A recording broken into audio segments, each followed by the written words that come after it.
So this is just a quick introduction for the ENVE Melee. Just kind of going over why I chose this bike. Coming off of a Scott Addict RC 20 that I built up to be a little bit nicer. And the reason I went for this bike instead of the Scott, Scott is really, it's a great bike. It's a climber. It does really well at holding speed, does well on the road, handles great. But really I think that the Melee has some aerodynamic cues that the Addict just doesn't quite have. You can't see it right now, but the integration between the fork and the frame is a little bit more aerodynamic. Some of the tubing is a little bit more aero as well. And just some of the reviews I've seen have said that it's a very playful bike, very stiff and very fun. And it's by ENVE, so how can you go wrong with that? So we're going to do a quick build and teardown of the Addict, put the new parts onto this bike, and we've got the full ENVE setup, so we will get it all put together. And like CR mentioned, we haven't ridden the bike yet, so we are going to have to give it a test. And he thinks it might be more aerodynamic. I say maybe not.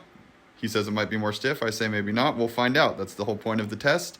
And we'll come back with a full review after.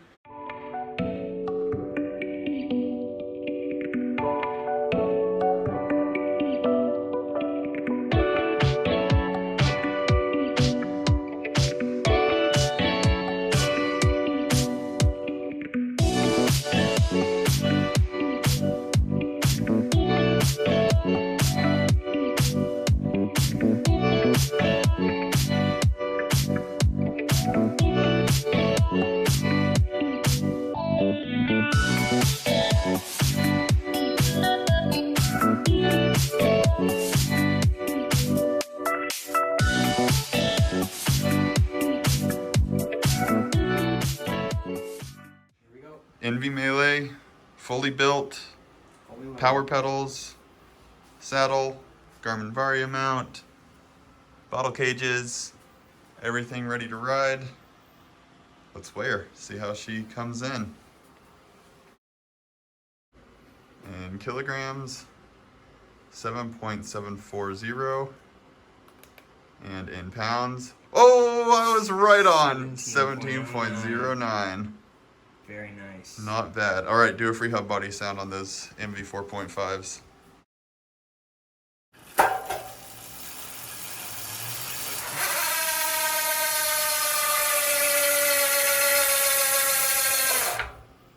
Nice. Nice.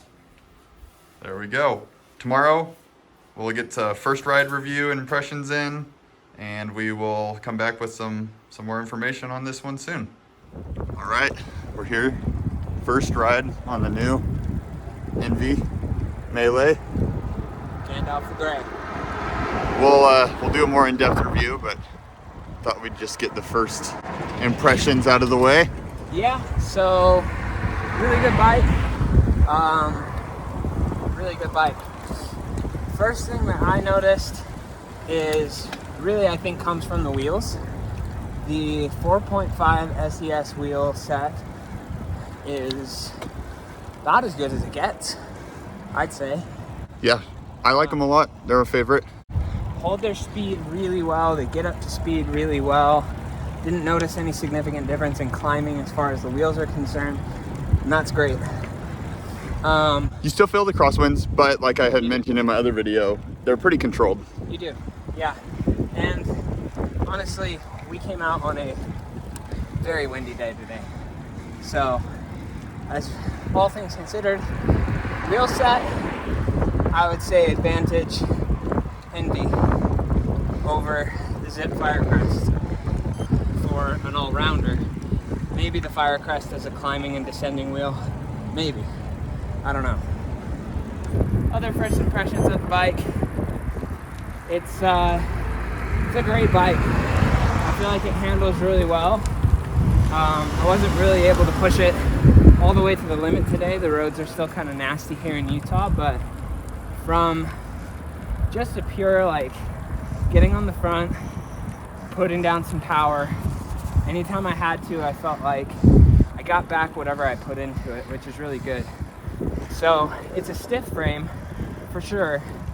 Maybe not quite as stiff as the Addict, but it also comes with maybe a bit more compliance on the other end of that, which I kind of like.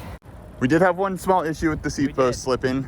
We did, yeah. So, and before I get murdered in the comments, the manual was followed and the torque was exact, but the seat post slipped. So we're gonna have to go back home and take a look at that, see if it's not something we can fix. Yep. I'd say that was probably the most frustrating part of the ride today. It's just having your seat post slip mid-ride, having to try and figure out your height while you're on your ride. Obviously, we could have marked the seat post and we didn't. But the seat post didn't have any markings either. That's true. Which, for better or worse, right? Looks good. Really good. Until your seat post slips. Trying to figure out where it was before it slipped.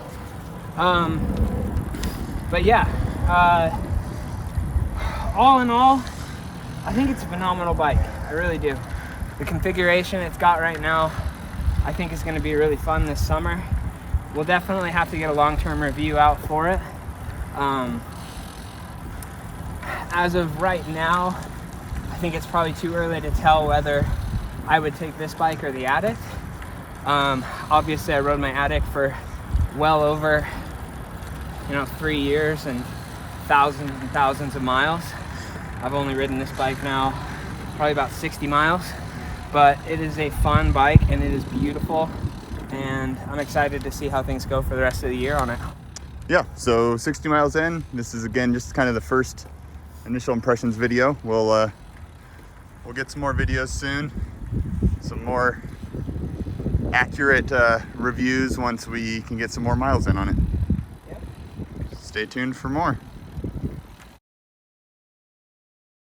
Okay, for comparison's sake, the Addict frame that we took the parts off of weighs 1,000 grams. On the dot. Something to note though, has the 12-gram seat post clamp and a ceramic speed bottom bracket installed in it still. We are going to weigh the ENVE Melee size 54. Frame set only. Coming in at 2.07 pounds, and in kilograms, 940 grams. That is bare frame right now. No nothing. Just water bottle bolts. And derailleur hanger is also installed. And same with the front derailleur hanger as well. So not quite bare, almost bare. 940 grams. Scott Addict RC 20 fork, cut to size, 350 grams. Nice. We're gonna give the fork a quick weigh. Fork, bare fork, cut. I will say we did cut it down to size, 370 grams. Not bad at all. Scott Addict crushed in one-piece handlebar, 300 grams. That's pretty light. That's pretty light. Now, ENVE bars, size, what is this, 40? 40. AR? Yep. SES AR. 270? Yep. All right. 270. Okay. Stem weight with bolts. What size? 90 millimeters. 90 mil, 160 grams. And lastly, Scott Addict seat post non-SL. You're gonna try to balance it. 160, grab it. All right. And seat post with hardware installed. Gravity is gravity. 210 grams. Plus or minus 10 grams. The scale only has an accuracy to 10 grams.